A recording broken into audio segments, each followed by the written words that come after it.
Grant and Claire, thank you, and welcome back, Calgary Flames fans, inside the Scotiabank Saddledome as the Flames wrap up a 3-game homestand here tonight against the visiting Pittsburgh Penguins. This is Flames TV Live, brought to you by Budweiser as we get you set for the Pens and Flames this evening. Let's talk about the matchup and what you expect to see here tonight. And it's the second and final meeting of the season between these two teams, and they, of course, did it all the way back on October the 28th. It was a first meeting back in Pittsburgh, a shutout victory for the Calgary Flames. A different-looking Pittsburgh team, though. We'll get to that in just a moment. They open up a 5-game road trip here tonight, of course, doing the Western Canadian swing for the first time in a while. As for the Calgary Flames, well, their 7-game point streak and 4-game winning streak came to an end on Saturday night against the Winnipeg Jets. They'll look to start a new one here tonight. Still happy with a lot of the things that they did on Saturday, of course, giving up that game-winning goal late in the third period, but looking to get right back at it here tonight. I think we came out with kind of the start we wanted, right? But I think we kind of almost shot our foot in the and with some of the turnovers and things like that, where we know what we're doing. It's just you just got to be confident in the plays and make 100% plays. But yeah, I thought our game was okay. Felt like effort was there type thing, but some mistakes we got to clean up.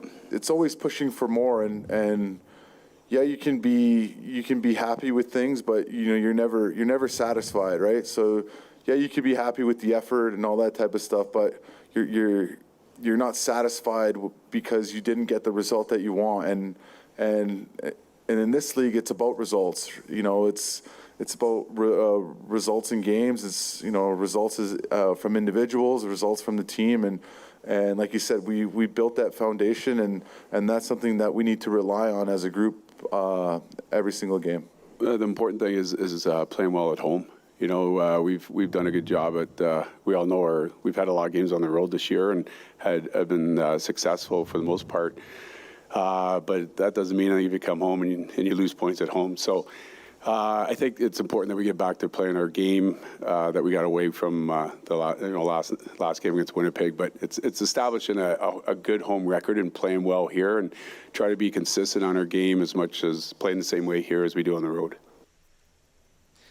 All right, let's take a look at who to watch tonight, starting with the visitors at number 87. Sidney Crosby makes his return to Western Canada, first time since December of 2019. He missed 12 of the first 13 games of the season, including the first meeting between these two teams back at home. But he's back in tonight and coming off his biggest offensive night of the season just a couple of nights ago with a 3-point evening. And for the Calgary Flames, Andrew Mangiapane, who leads the Flames with goals, as we know, 15, also tied for second in the National Hockey League with 4 game-winning goals, also in a milestone game tonight, playing career outing number 200. Here's Mangiapane on the evolution of his game to number 200 tonight.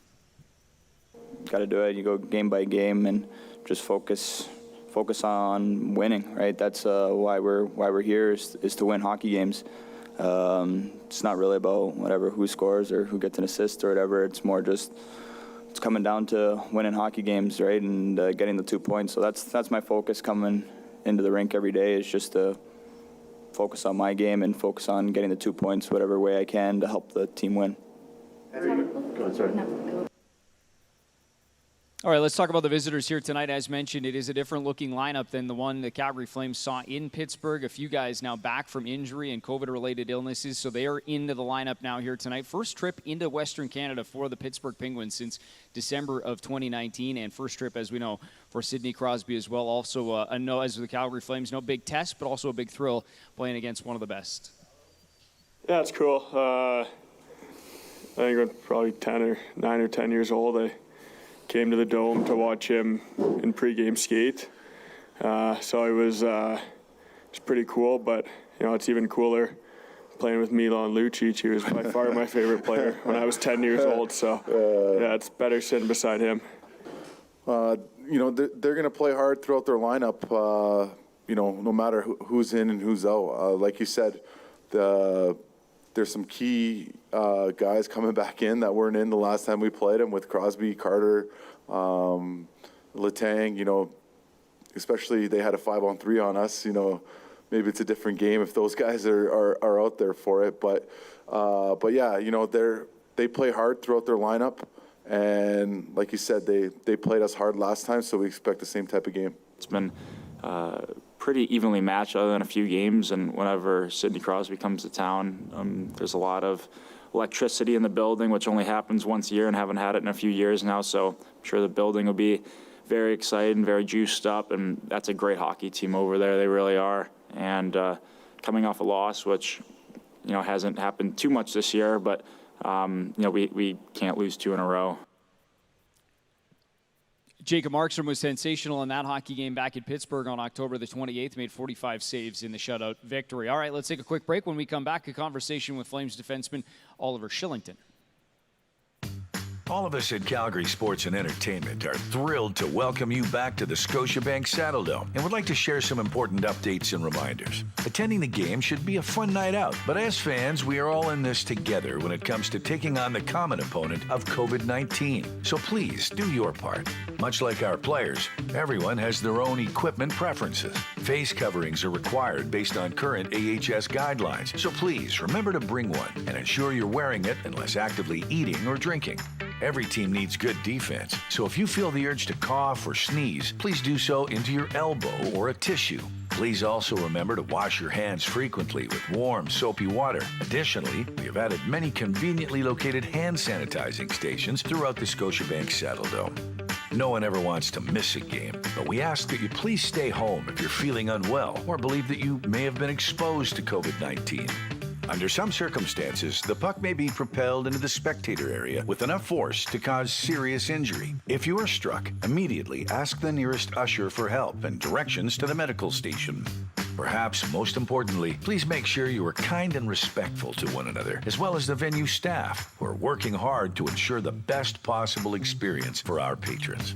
If you have any questions about any of these important updates and reminders, please don't hesitate to contact a venue representative or Calgary Flames customer service. You can also report any issue or ask a question by texting us your seat location along with your question and the word S-Dome to 587-327-2207 to reach our fan text line. We greatly appreciate your support and understanding. Together, we can enjoy a safe and fun return to the Sea of Red in the Scotiabank Saddledome. Well, here's a few things to need to know for tonight's hockey game. Another date against an Eastern opponent. This is the 15th time this season the Flames have played someone from the East. They're 11-1-2 so far on the year. And speaking of records in certain situations, well, when they get a day off in between, the Calgary Flames are 9-1-3. A nice little gem there from our PR wizard, Dalton Ulrich, on that one. And then Flames and Pens, you're witnessing two of the top teams, in fact, the two top teams on the penalty kill so far this season. Pens number 1, Flames not far behind at number 2 in the National Hockey League. Well, game day at the Scotiabank Saddledome, an interview we've waited a week for. Oliver Shillington comes in. Just kidding. But Oliver, first of all, let's just start with, last game. I know schedule-wise it's been a little bit different. You guys have been in that rhythm and, playing every other day. Kind of a different stretch here, but have you enjoyed, maybe a chance to kind of hit the reset button a little bit, a couple of days, couple of practice days, and maybe some an opportunity to take care of the body a bit here? Yeah, for sure. We've had a pretty busy schedule there when we've been on the road. I think we played 9 in 15 days there, so it was a lot of games, but it's no excuses. You have some time off to get your body in shape and get ready again, but we have a big one tonight against Pittsburgh that we have to win, so just reset here and look forward for tonight. Well, let's talk a little bit about Winnipeg in a game that's very entertaining, obviously back and forth, a couple of opportunities both sides. But for you, a biggest takeaway when you look back on a game where obviously you end up coming up on the wrong side of it, but had not for a lack of chances. Yeah, it was a tight game. I think we traded too many chances in the game, and I think we have to be a little bit more disciplined in our way to play to win games. So I think we did some good things with some bad things, but we have to clean up those bad things to get the results we want. So just have to look forward to tonight's game. Interesting when you kind of look at the amount of time spent on the penalty kill too, and it kind of takes a little bit of the flow out of it. But when you go through a stretch, you kill off 5 minutes, and you kind of looked like you took a lot of momentum into the third period. Is that kind of about what you're talking about, those opportunities, trying to take advantage of those when you have a team on their heels a little bit? Yeah, for sure. Our penalty kill has been really good for us the whole year, I think. So we gained a lot of momentum through that, and I thought we had a lot of chances in the third to really end the game. But like I said before, we traded chances, and it can go either way. So we just have to stay more disciplined in our game and really stay with it, and capitalize on our chances. All right, let's take a look at your starting goaltenders for tonight. No surprise, really, on either side. Tristan Jarry has played the most minutes entering tonight's play in the National Hockey League. Right at the top there, 10-4-3, his 8th start in the last 9 games. And for the Calgary Flames, another guy that's logged a lot of minutes for the Flames as well. Jacob Markstrom, his 6th start in the last 7 games. He goes right back in to finish off this homestand here tonight. To expect the same lineup, forward lines and defense pairings for the Calgary Flames as we saw on Saturday night, and it should be a good one. Calgary Flames and Pittsburgh Penguins closing out 3 straight at home tonight. Puck drops on the way. We'll check back in with you in the first intermission. Enjoy the game, everybody.